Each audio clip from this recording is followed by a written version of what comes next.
Hello, my name is Tara Kachaturoff, and I'm the host of Michigan Entrepreneur, where we feature businesses from startup to stellar. Today, I have as my special guest Kati Schmidt. Welcome to the program.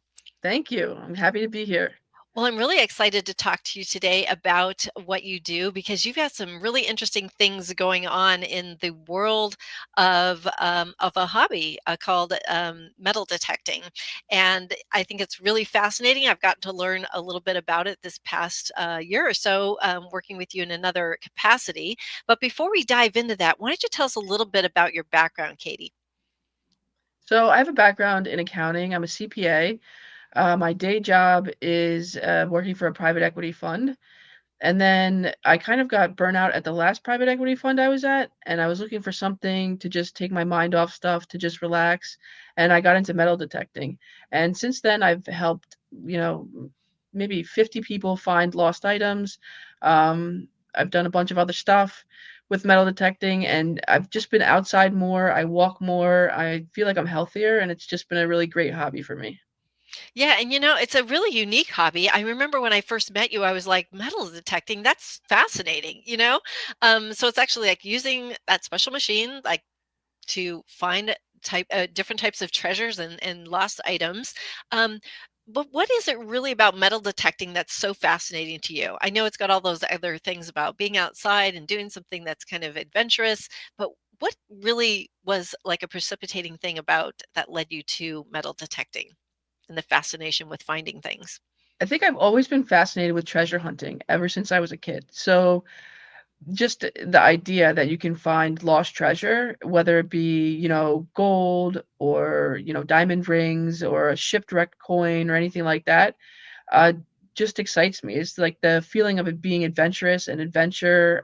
There's a lot of other um, treasure hunt kind of books out there. They're just there was the Forrest Fenn treasure where he wrote a poem and the poem was clues to a treasure. Somebody's found that, but just things like that just really excite me and just the unknown.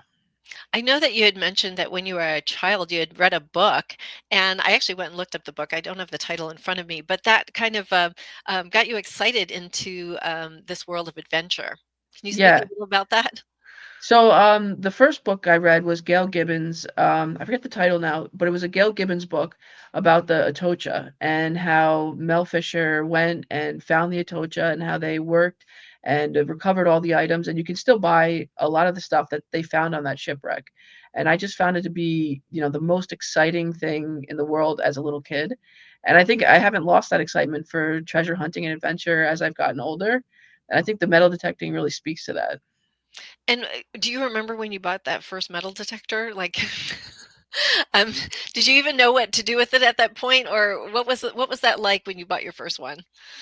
So I had no idea what to do. I got like a really cheap bounty hunter off Amazon, and I was like, "Oh, I can find gold with this," which is not the case. You can definitely find stuff with that detector, but it was a lot of learning, a lot of reading, a lot of blogs, and then I joined a metal detecting club, and I think that really helped because there's different metal detector technologies, there's different coil types, there's different ways to pinpoint. There's a lot of stuff that you need to know, and I don't think you can just buy like a metal detector off Amazon and go out and really be great at metal detecting. It takes some work to learn all the intricacies.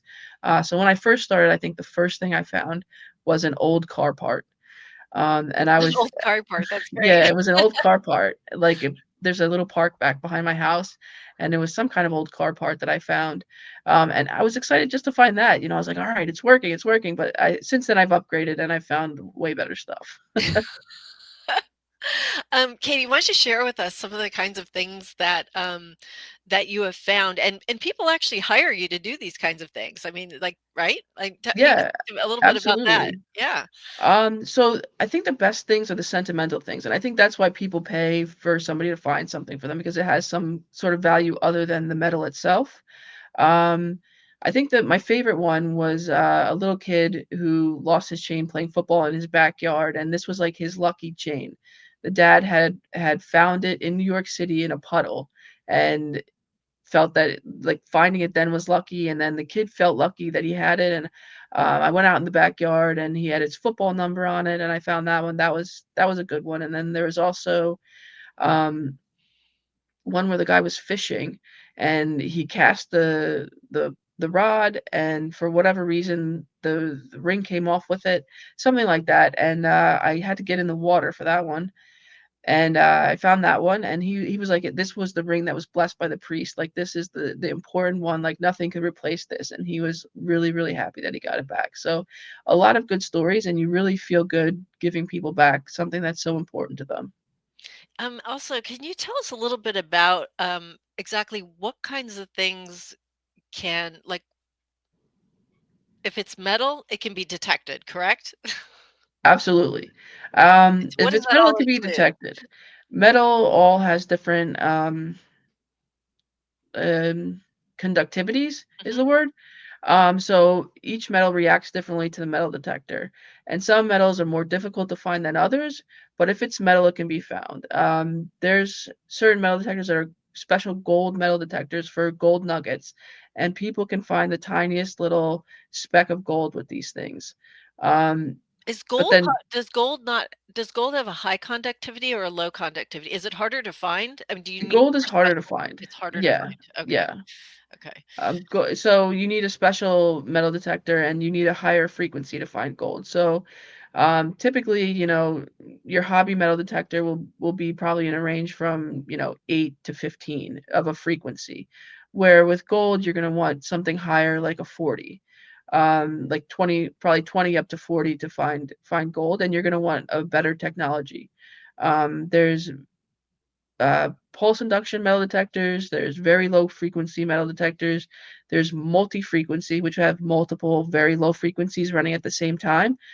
And to find nuggets, you would definitely need either a pulse induction metal detector or a multi frequency. If you're looking for a gold ring, you could do it with probably a single frequency. But to be more successful at it, I definitely say multi frequency. I have to ask the question because once we're involved in something that we love, we tend to Yeah. buy a lot of them. How many metal detectors do you own? God, I probably have 4. I think I Or have 4 of them. I have 2 really, really nice ones, and then, 2 that I bought for my son. yeah, and you bring up your son, and I know you've gotten to enjoy this hobby with him. Can you speak a little bit about that and how it's a great thing to do with children? Yeah, like, it gets him outside. I have, with my son, an incredibly hard time getting him off his iPad.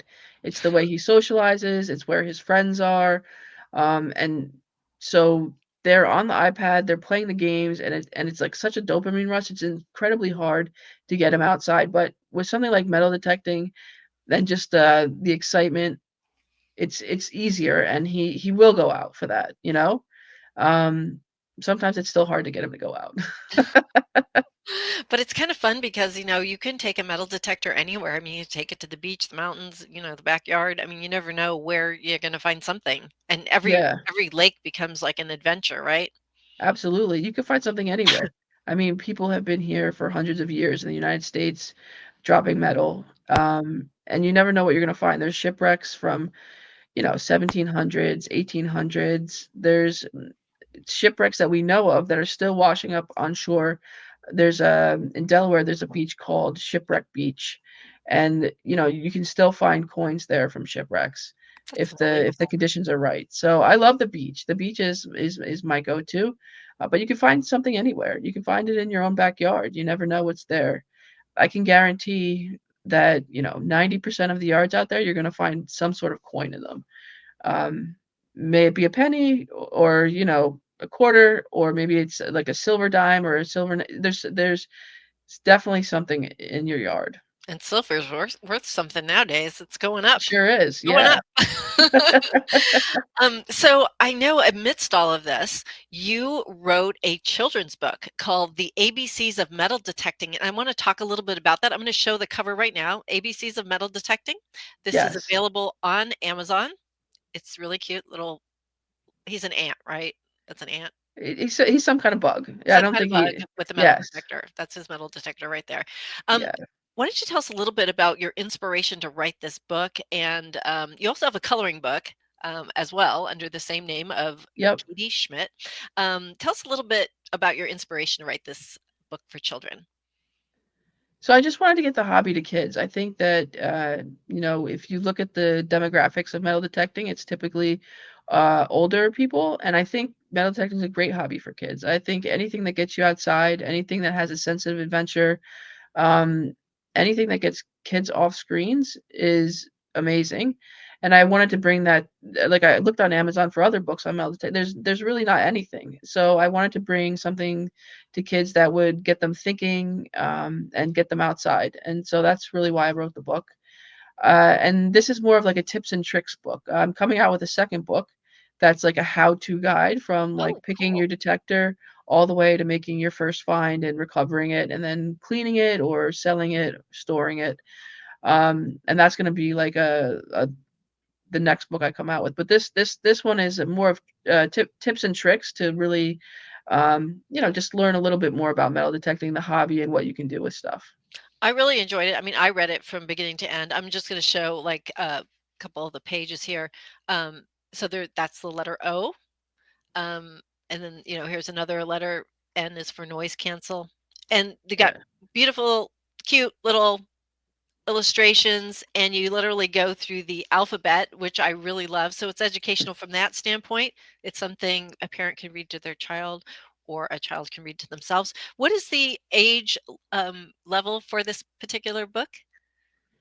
I'd say like probably like 7 to 8 is the key demographic.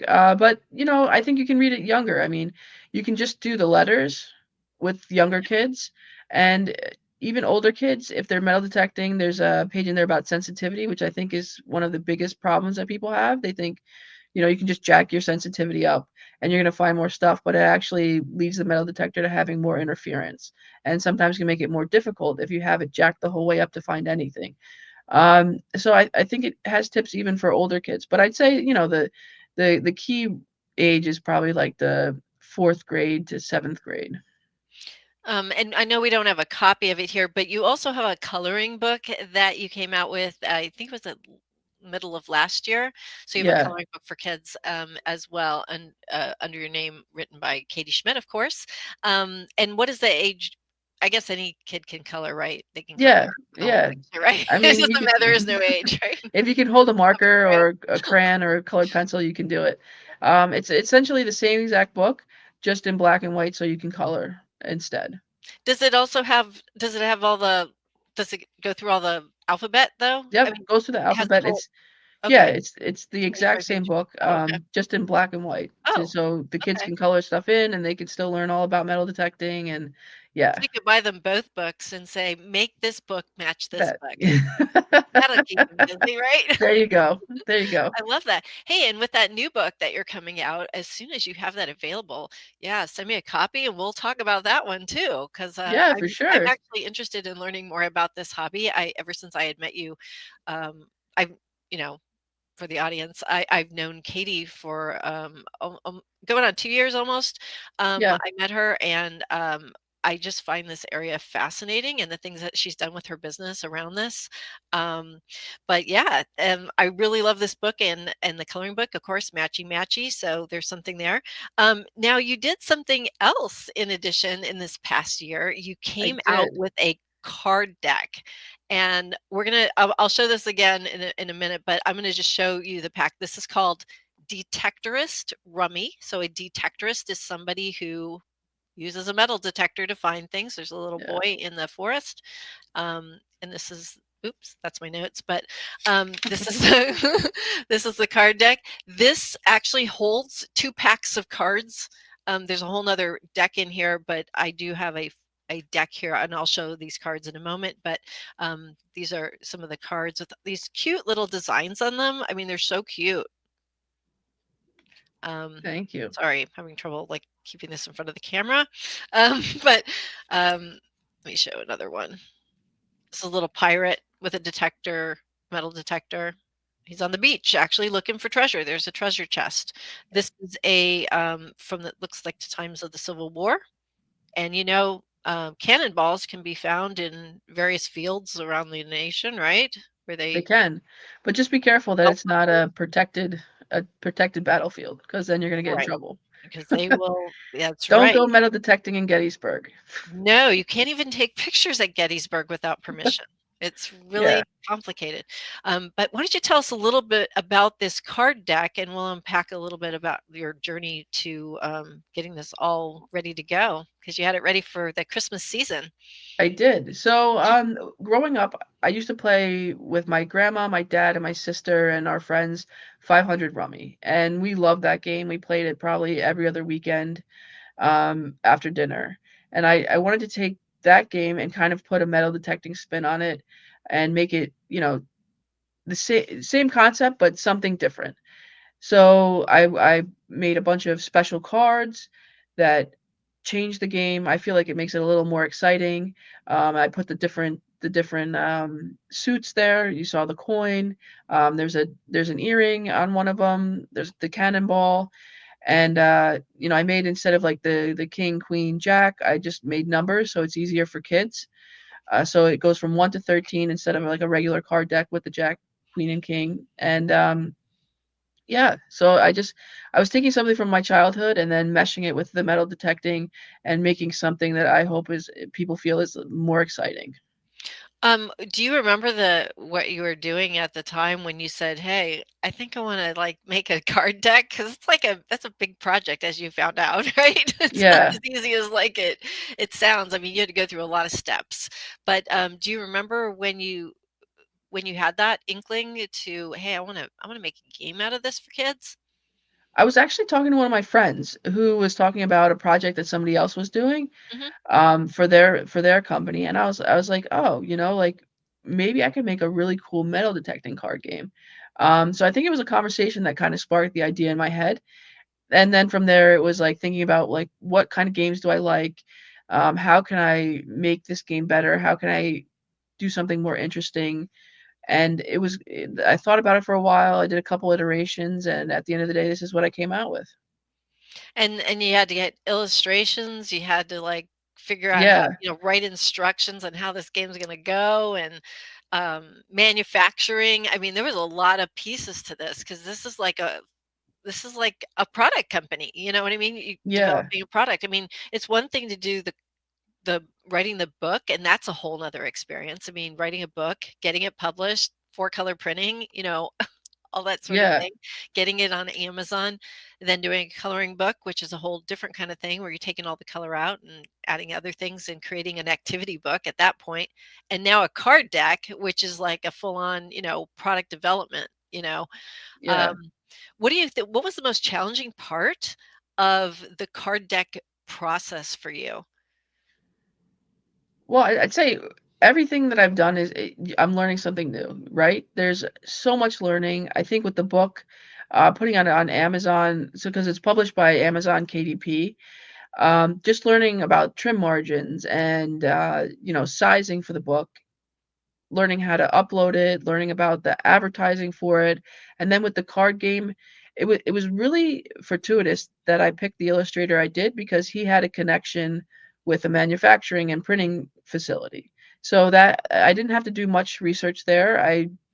The illustrator for the card game really set me up to have it manufactured and took a huge weight off my plate in like researching manufacturing places and finding that. But then when you get to Amazon, you learn that there's children's compliance certificates that you have to have. And if you want to list it in Europe, they have a different certificate and a different test that you need. And then the boxes have to have like a special logo that they're certified in Europe that they don't need in the United States. So the box has to be different. And luckily, I was able to print stickers and put the stickers on the boxes for Europe and didn't have to reprint the boxes or get a whole new run of just European printed. But I'm learning for the next run, I'm going to have to put different stuff on the boxes to make them compatible with both US and European markets. So I think you don't realize how difficult it's going to be until you get into it, and then it's an entire learning process that just I really love, because you feel like you're growing, Hmm. you I know? honestly didn't realize that you had to do compliance certificates and also different requirements for Europe. That's interesting. Yeah, you have to do entire testing Wow. reports. Like you have to pay for the report. The card game has to be tested in terms of, I guess, what it's printed with, and is it safe for kids? And then Europe wants different things that the US doesn't want, so they have a different testing report that you have to pay for. And then So you you have to send the product to somebody and they go through the product, right? yeah, they go through the Wow, product, they do like the an test, audit. they send you back the report, Wow. that says it's okay, and then you have to upload that to Amazon. And now, in with the UK market, Amazon wants a VAT number, which is the tax number that you're certified to import stuff, and you're gonna pay the import fees and everything like that. So now I'm going through that process and then trying to learn how to get a VAT number in the UK, which is it's Oh my doing gosh. it by yourself is kind of a little bit overwhelming, but at the end of the day, once you get it done, you're like, "Ah, I did it, I can do this myself. I don't need somebody. I don't have to pay for somebody to do this. I can learn how to do it, and I can get it done." Well, So, I've actually learned a few things just from listening to you talk about this piece because I didn't know because I don't I've not even discussed this with anybody who has created product for children. I have never heard this talked about. yeah. So this is a good learning for me as well. Um, what do you think was what was the hardest thing about creating the book and then also the card deck? What was the biggest challenge that you faced with each of these types of projects? I think, there's not one specific challenge I would point to. I'd say that at every step, there's a different challenge that you have to overcome, Yeah. and, just dealing with that one challenge at that time is probably the most difficult challenge at that point, but there's not, like, one overall challenge. I'd say probably if I had to pick one, like dealing with red tape at Amazon, because you upload something and then they kick it back, and then you upload it again, and you change something and they kick it back, and just just getting through the red tape and getting them exactly what they want can be exceptionally challenging. I think the creativity and putting this stuff together is probably the easy part. Doing the designs and working with the illustrator, they're usually really good people that you work with, and are open to feedback and really help you out and make your vision come true, which I love. But then the bureaucracy is probably the absolute most difficult part. I'd say right now for the card game, getting the VAT number is my greatest challenge. I had no idea you even had to do all that. So either Yeah. that or you can't sell there, correct? So, right? Well, Amazon will let you sell for 90 days and then they'll kick you out. So, Oh, yeah. I see. But you You could still stay on the US side, right? yes, yeah, Yeah, because I'm all set with the UX tax number because I'm a yeah, citizen, so yeah. I don't need anything special, but, in the UK, you need more. Wow, that's fascinating. So, when we look at these things, I mean, this is a lot to do, and of course, you work more than full time, in finance, and you do Yeah, this on the side. So, how did you carve out the time to make all this happen? Because it took a while, right? I mean, it took yeah, and you're also a mom, so you have other things to do. So, you mom, do. I mean, it's kid, hard, right? It's really entrepreneur, hard. like, how did you do it? Was it late nights, Well, weekends? How'd you do it? I think Atomic Habits, the book, I don't know if you ever read Atomic Habits, but the time blocking is super helpful. When I'm at work, I'll make a list and say, I have from 6 to 8 to knock this stuff out, and then I get it done. And, that's the way I do it. Or maybe I only have, like, from 6:30 to 7. But whatever time I have at night, and I put that block of time on there to accomplish one specific thing, really helps. Really prioritizing the next step and then blocking the time for it and And trying to you get 1% better every day. Yeah, and you're like proof positive that, you can be a mom, work full time in a very demanding career. I mean, private equity Yeah, finance. I mean, it's not like it's, it's like yeah, it's full on stress and commuting to work and back and all that sort of thing. You can do this if you're really focused on how you use your time and knowing the steps. Um, so what are some of the things that you did to help besides the time blocking?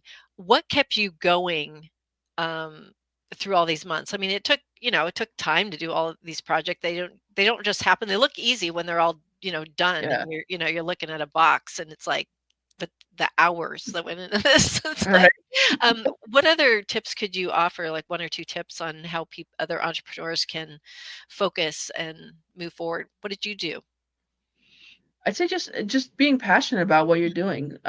If you like something and you like learning about it and it's something that, turns you on at the end of the day, you're gonna be more motivated to do it. So pick a project that you're interested in and that you wanna do and that you're motivated to do. The focus comes with that, I think. And there's definitely days where I'm not motivated to do anything, but you just push through. You say, "You know what? This is what I have to do. This is what was on the list for today, and I'm gonna knock it out no matter what." And, Because you do I have those days where you don't wanna do anything. Yeah, and then you have those great days like when, I asked to see it was this is going back months ago.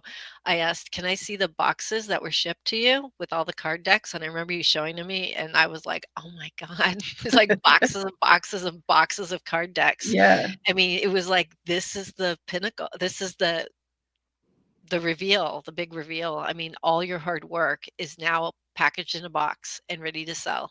And you've yeah. been selling it. You got great reviews and really great content that people can see on Amazon. I love all your A plus content, which is Oh, the thank you. content Yeah. where you can see a little bit into what the cards look like and this and that. It's below, where you can actually buy the item. Yep. So great job on that. I know that takes Thank time you. too, to Yeah. put together. Um, so yeah, great job there. I know we have a few minutes left. I do want to ask you a question about do you have any tips that you can give families for incorporating metal detecting into their family activities?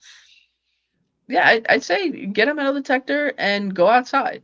Uh, Anytime you're outside, you can metal detect, as long as you're not, traipsing on somebody else's property. But like, you can just send the kids out into the yard, and metal detect the yard. You can do it at your local park. You go into the local tot lot. You can metal detect out there, and you'll find some good stuff. I get calls about people that lose earrings at the tot lot a lot. So you'll find stuff there for sure. And worst And case, bury some stuff. Take some of your jewelry, bury it, and have your kids go find it to keep them right? occupied, right? Yeah, throw some pennies out there, let them find it.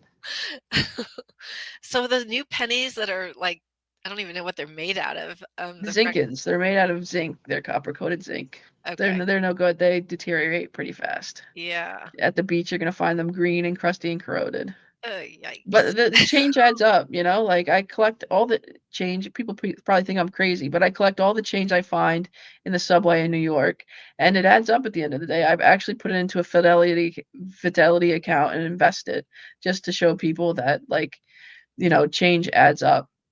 And, That's great. Fidelity would yeah, like to know that too, probably. This is a great customer story. I'm serious. I'm yeah, serious. it adds up. You should So, let them like, know. yeah, Send them a copy of your book, a copy of the card right? deck, and then tell them your story. I Yeah. mean, it's a great story. Well, we've come to the end of our time. I really enjoyed getting to interview you about your book, your card deck, understanding how you fit this into a busy life, being a mom and a careerist. I'd love to know one last thing from you, and that's what's your advice to entrepreneurs? Just keep trying. Keep throwing things at the wall. Eventually something's going to stick. You'll have projects that are amazing successes, you'll have projects that completely fall flat, and you'll have projects that are, just okay, but just keep trying. Don't give up. The more darts you throw, the more likely you are to hit the bullseye. So, keep trying. Great advice. I want to thank you so much, Katie Schmidt, for being a guest on today's program. If you'd like more information about our program, please visit us at MichiganEntrepreneurTV.com. Until then, I want to wish you the best of business.